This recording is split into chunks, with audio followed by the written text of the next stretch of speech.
Romanos capítulo 10, a partir do versículo 13, diz assim: porque todo aquele que invocar o nome do Senhor será salvo.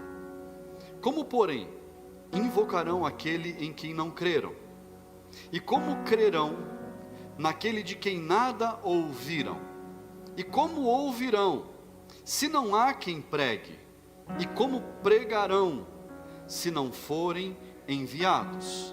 Como está escrito: quão formosos são os pés dos que anunciam coisas boas. Feche teus olhos, vamos falar com Deus. Senhor, meu Deus e Pai, fala, meu Deus, conosco, fala com a tua igreja, com o teu povo, com estes que estão aqui, com aqueles, meu Deus, que de casa nos acompanham. Meu Deus, em nome de Jesus, que nós possamos entender, ó Pai, para quem é a salvação, que nós possamos compreender, ó Pai, a nossa parte, o nosso papel, o nosso lugar no teu reino, meu Deus. Em nome de Jesus, fala, Senhor, conosco, que a minha vida seja um instrumento nas tuas mãos, para falar daquilo que o Senhor quer dizer à tua igreja, em nome de Jesus. Diga amém, igreja. Aleluia. Sente-se no seu lugar. Irmãos, todas as pessoas podem receber a salvação, todas as pessoas têm direito à salvação. É verdade ou não é, irmãos? É verdade. Todas as pessoas podem ser salvas. Mas, se todas as pessoas podem ser salvas, por que nem todas as pessoas recebem a salvação? Por que nem todas as pessoas são salvas? O que falta? Existem condições a serem cumpridas, e a palavra de Deus, ela nos dá o caminho para tudo. A palavra de Deus nos dá a orientação para que a gente possa entender por que a salvação, mesmo sendo para todos, ainda assim nem todos recebem a salvação. E nós fazemos parte do processo da salvação para as nossas vidas, é óbvio, mas também para as vidas dos próximos, para a vida de outras pessoas. Nós somos peça-chave para a salvação das pessoas. É claro que a nossa morte não salvará ninguém. Qualquer sacrifício que nós fizermos não será capaz de levar a salvação a ninguém. E isso já foi feito. Jesus morreu, sacrificou a sua vida por amor a todas as pessoas, por amor a todos. Ele entregou a sua vida na cruz do Calvário para que todos alcançassem a salvação. Mas o plano da salvação nos envolve. Fala para quem está do seu lado: o plano da salvação envolve a minha vida, tanto para mim, quanto para aqueles que me cercam, quanto para mim, quanto para os que eu conheço, para os meus familiares, amigos, colegas de trabalho, até pessoas que a gente não conhece. A nossa vida está envolvida na salvação do próximo. Amém, irmãos? E o texto que nós lemos diz como as pessoas vão crer, porque para que elas declarem que Jesus é Senhor de suas vidas, elas precisam invocar o nome do Senhor. Diz que todo aquele que invocar o nome do Senhor será salvo. Mas como elas vão crer em Deus? Como elas vão crer em Jesus se elas não ouvirem falar de Jesus? Porque a fé vem pelo ouvir, e ouvir a palavra de Deus. A fé não vem de outra forma senão ouvindo a palavra de Deus. E você vê por aí pessoas dizendo assim: mas eu creio em Deus. Mas por que você crê em Deus? A pergunta que você pode fazer: não, porque Ele criou todas as coisas, né? Não está escrito na história que Ele criou todas as coisas? E a pessoa simplesmente não sabe declarar por que ela crê. Ela crê porque alguém disse para ela crer em algum momento. Alguém da família falou para ela que ela era de determinada religião e ela se declara daquela religião, mas inativa. é o tal do não praticante, né? Antigamente, há anos atrás, 15, 20 anos, a gente ouvia falar dos católicos não praticantes. Hoje no censo, existe até o evangélico não praticante. Irmãos, não praticante não é nada. Compreende isso? O não praticante é aquele que não crê. Não, mas eu creio. Todos vocês aqui dentro creem, isso é óbvio. Vocês praticam a obra de Deus, vocês praticam a fé. Mas e lá fora? As pessoas estão iludidas, enganadas, declarando uma fé que não existe dentro delas. Declaram da boca para fora: não, mas eu creio em Deus. Tem gente que fala: não, eu faço até minhas orações.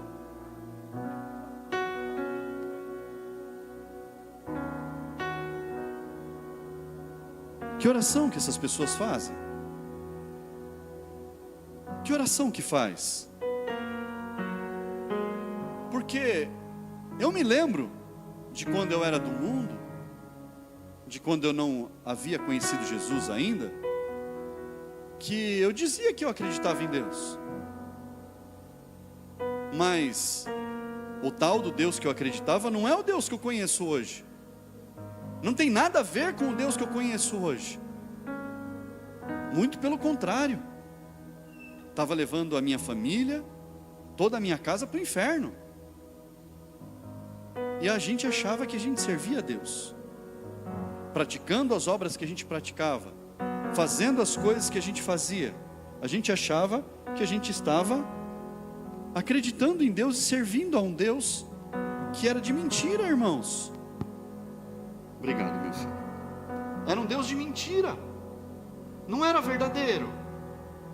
Então, nós somos e precisamos ser instrumentos de Deus para que as pessoas conheçam a verdade. Elas precisam ouvir a verdade. Mas ouvir a verdade não é sair lá fora batendo em todo mundo. Isso é falta de noção, né? Mas, para que elas manifestem a fé, para que elas declarem uma fé no Deus verdadeiro, uma fé autêntica, elas precisam primeiro crer.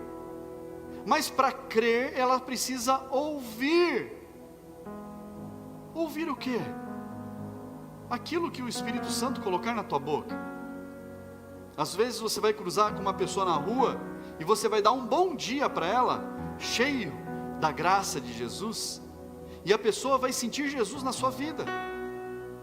Aquele dia para ela vai ser diferente apenas porque ela recebeu um bom dia. E se o Espírito Santo te mover, fale para ela: você sabia que Jesus te ama? Irmãos, isso transforma vidas. O simples fato de nós perguntarmos para a pessoa: você sabia que Jesus te ama? Ela vai falar assim: como assim? Nunca ouvi falar a respeito disso. Como que Jesus me ama? Me explica. E aí você fala do plano da redenção para a pessoa. Pastor, como é que eu vou falar? A dona Clarice falou: pastor, eu morro de vergonha de falar. Ela falou pouco? Ela fala. Perceba isso, irmãos. E eu combinei com a dona Clarice: eu vou chamar a senhora, eu conto a história e a senhora só confirma sim ou não. Ela contou toda a história, totalmente desinibida. Por quê? A alegria de falar daquilo que Jesus fez. Irmãos, é só dar corda. É só a gente começar, irmãos. É só falar: sabia que Jesus morreu por você? Pastor, eu não sei nem onde está escrito, mas você sabe o que está escrito? Se você sabe o que está escrito, você é capaz de falar, irmãos. Você sabia que Ele entregou a vida dele por você? Que Ele ressuscitou no terceiro dia? Que Ele subiu aos céus? E Ele está vivo. Apesar de ter passado pela morte dos humanos, Ele está vivo. E Ele vai voltar para buscar o seu povo, a sua igreja. Irmãos, falar de Jesus não é um bicho de 7 cabeças. Falar do amor de Cristo é simples e é extremamente prazeroso. Traz para nós uma grande alegria. Comece simples e deixe o Espírito Santo te usar. Você vai ver que pessoas vão crer porque ouviram falar.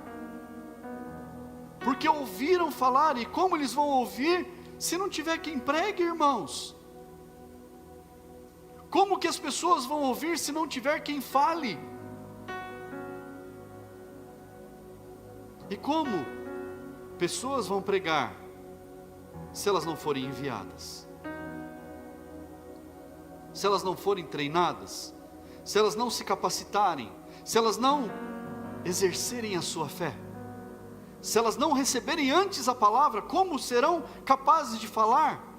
Se não receberem? Porque, irmãos, eu só posso dar aquilo que eu tenho. Eu não sou capaz de dar algo que eu não tenho.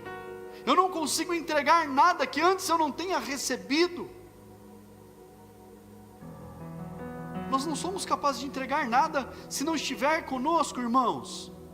Então a palavra primeiro tem que estar dentro de você. A fé tem que estar viva em você. Você tem que acreditar plenamente na sua salvação. E como é que você tira as dúvidas? Conhecendo da palavra de Deus, ouvindo da palavra de Deus, vivendo a palavra de Deus, andando juntos, irmãos, em comunhão, cercados uns dos outros, fortalecendo um ao outro. Tem um testezinho que a gente propõe. Quando você for fazer churrasco lá na sua casa, faz o braseiro lá, bem bonito, aquele braseiro, que dá até água na boca de ver depois a carne em cima ali, sendo feita. Mas pega uma daquelas brasas com alguma ferramenta e tira fora. Tira de lado, tira da churrasqueira, põe de lado ali. Você vai ver que aquelas brasas na churrasqueira, elas continuam incandescentes. Mas aquela que você colocou de lado, rapidinho ela se cobre de cinzas e ela vai esfriando.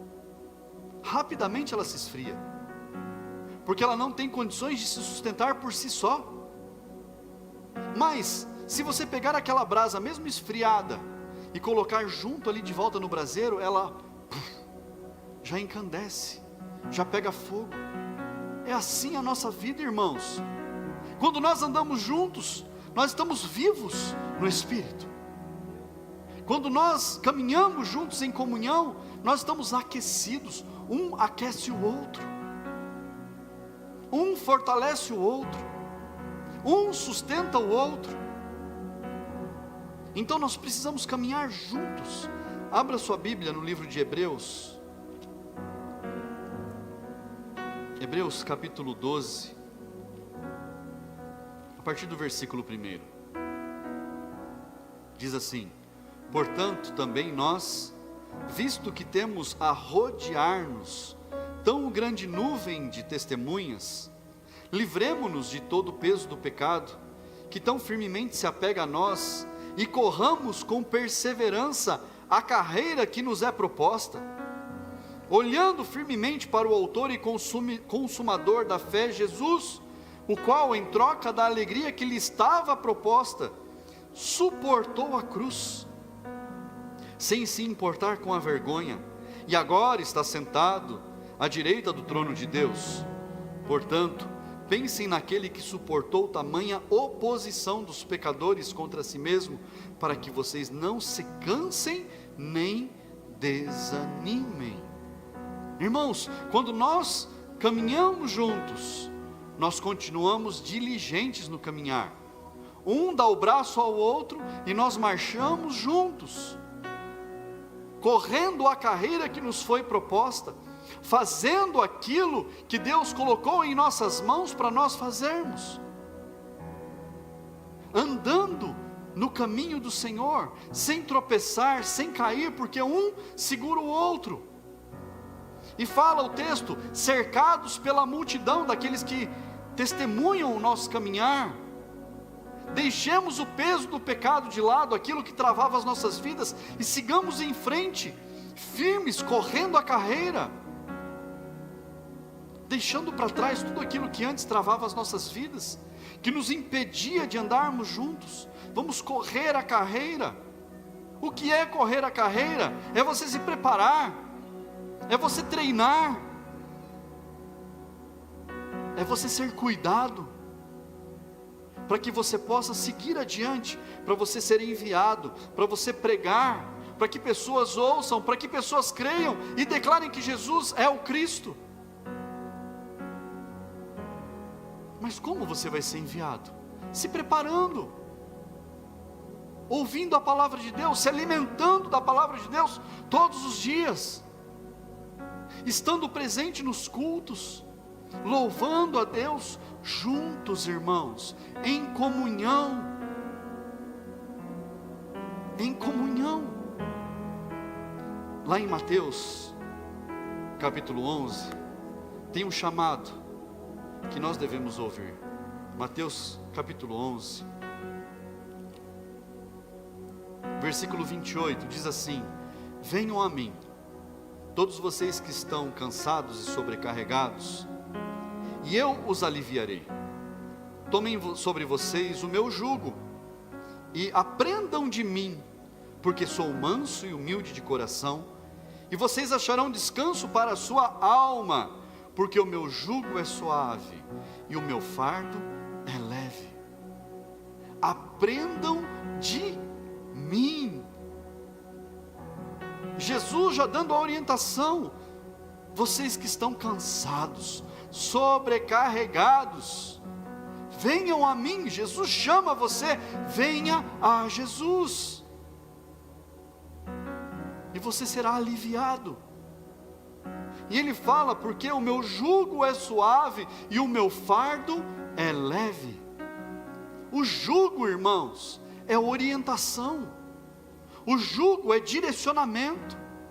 O jugo é a toada, é a velocidade que Jesus coloca nas nossas vidas para que nós andemos com Ele. É o jugo, andar lado a lado. O jugo é aquela peça de madeira que vai em cima dos bois, um boi do lado do outro, aparelhados ali, um travado no outro. Esse é o jugo. Nós nos colocamos debaixo do jugo de Jesus e andamos lado a lado com Ele, caminhando na força do seu poder, sob a instrução, aprendendo dEle, andando juntos, irmãos. Isso é se colocar debaixo do jugo. E ainda fala que o fardo dele é leve. Por quê? O fardo do mundo, irmãos, é extremamente pesado. O mundo nos condena. O mundo quer que nós vamos para o inferno. O mundo quer que a gente sofra. O mundo não tem nada de bom para nós. O que o mundo imputa sobre as pessoas é o cansaço, é a sobrecarga. E Jesus chama: venham a mim vocês que estão cansados, vocês que estão lutando sozinhos, vocês que estão lutando só com as suas próprias forças, venham a mim, estejam comigo. Vocês que estão sobrecarregados, sentindo o peso do mundo, as dores do mundo, venham a mim, tomai sobre vós o meu jugo e o meu fardo. O meu jugo é suave, a direção que eu dou é suave, não tem tranco, não tem empurrão. Quando nós andamos com Jesus, a gente não leva chute, a gente não leva empurrão. Não, o jugo é suave. A orientação de Jesus, ela entra na nossa mente, entra no nosso coração, faz parte da nossa vida e nós decidimos andar junto. Então é suave, irmãos, ninguém está pegando ninguém pela orelha e falando: tem que fazer isso. Isso é o mundo que faz. O jugo do mundo é que é pesado, é que dá tranco, dá empurrão. E o fardo que Ele impõe sobre nós é leve demais de carregar, irmãos. É leve demais. Não é a sobrecarga do mundo, não é o peso que o mundo coloca sobre as costas. Jesus chama: venham a mim.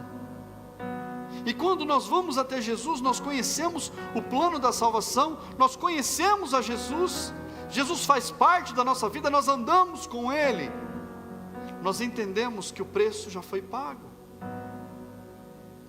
Abra sua Bíblia lá em 1 Pedro. 1 Pedro capítulo 1, versículo 18, diz assim: sabendo que não foi mediante coisas perecíveis como prata ou ouro, que vocês foram resgatados da vida inútil que seus pais lhes legavam, mas pelo precioso sangue de Cristo, como de um cordeiro sem defeito e sem mácula. Ele foi conhecido antes da fundação do mundo, mas foi manifestado nestes últimos tempos em favor de vocês.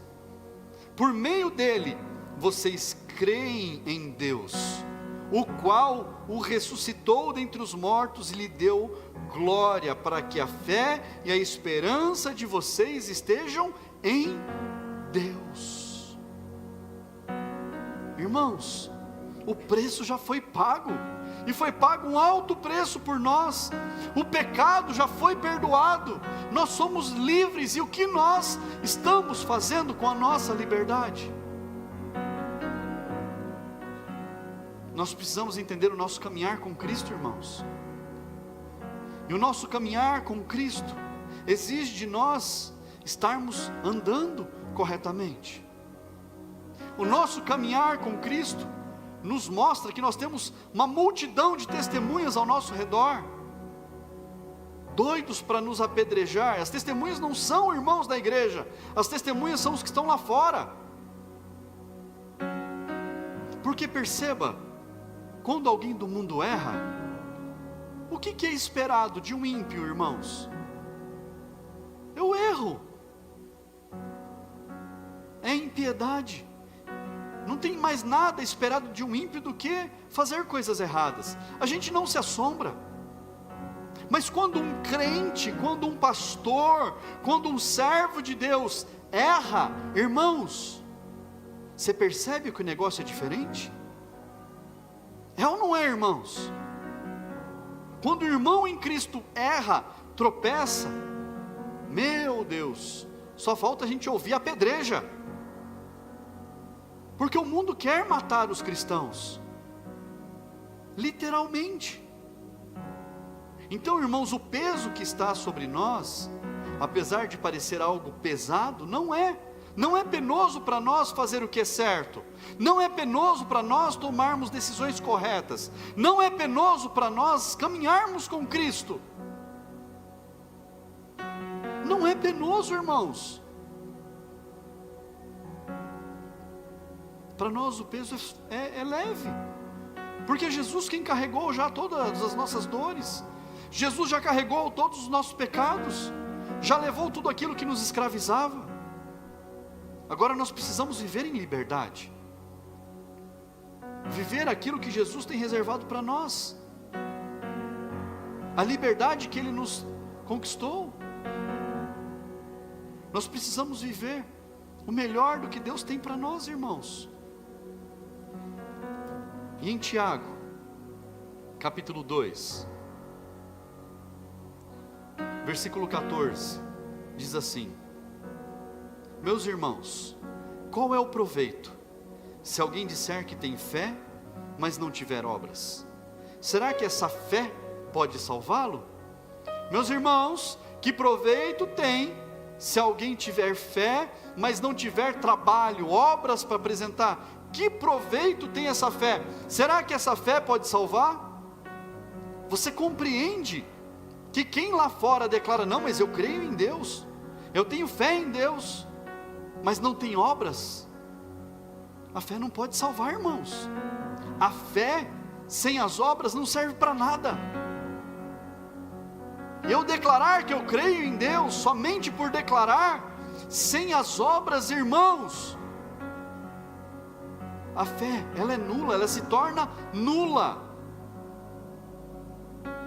Versículo 17, diz assim: assim também a fé, se não tiver obras, por si só está morta. Siga o texto. Mas alguém dirá: você tem fé e eu tenho obras. Mostre-me essa sua fé sem as obras, e eu com as obras lhe mostrarei a minha fé. Olha só o desafio. Você com fé sem obras não serve para nada, mas eu com as obras que eu tenho, crendo no Deus que eu tenho, eu vou te mostrar minha fé. Por eu trabalhar, por eu colocar em prática a minha fé, você vai ver a minha fé através das minhas obras. Continue aí. Você crê que Deus é um só? Faz muito bem. Até os demônios creem e tremem. Está entendendo? O crer, somente pelo crer, não serve para nada.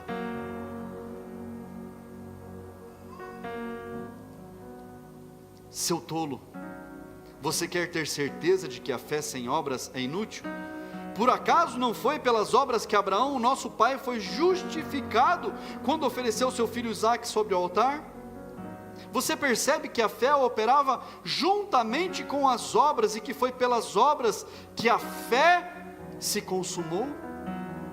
E se cumpriu a Escritura, que diz: Abraão creu em Deus, e isso lhe foi atribuído para justiça, e ele foi chamado amigo de Deus.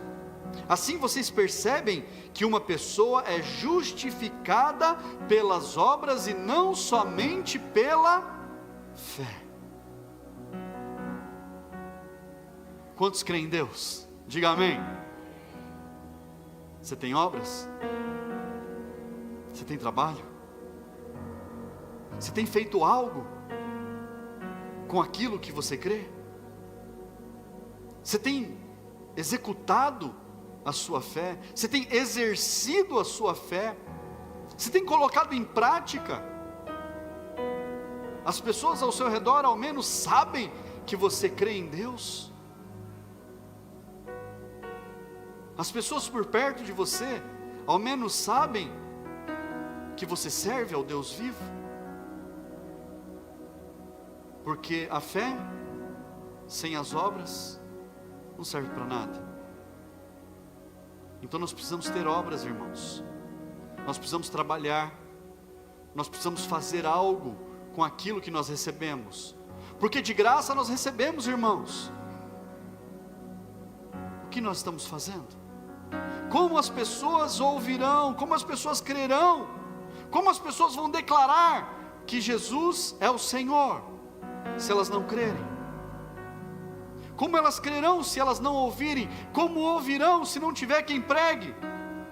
E quem é que vai pregar, irmão, se não for enviado? E como é que você vai ser enviado se você quer guardar a fé para você e não quer ter obras? O Senhor te chama para você colocar em prática a sua fé. O Senhor te chama para você compartilhar o amor que você recebeu com o próximo. O Senhor te chama para que todos que estão ao seu redor saibam, tenham testemunho de que você é fiel, de que você é crente, de que você é servo, de que você reconhece Jesus como Senhor e Salvador da sua vida, através dos seus atos, através daquilo que você vai fazer, do que você vai falar, da forma como você vai agir. O Senhor te chama a você proclamar as boas novas. Quão formosos são os pés daqueles que anunciam as coisas boas. Quão formosos são os pés daqueles que levam a palavra de Deus. Seja você essa pessoa que vai levar a palavra de Deus ao próximo. Seja você alguém que põe a mão na massa, que faz acontecer, que faz a diferença. Seja você alguém que proclama a volta de Jesus, o amor de Cristo. Fale do amor de Jesus para as pessoas. Dê um bom dia e fala para a pessoa: Jesus te ama. Irmãos, por mais simples que pareça, isso pode transformar vidas. Seja você um instrumento nas mãos de Deus, uma ferramenta nas mãos do Senhor, para que vidas sejam transformadas.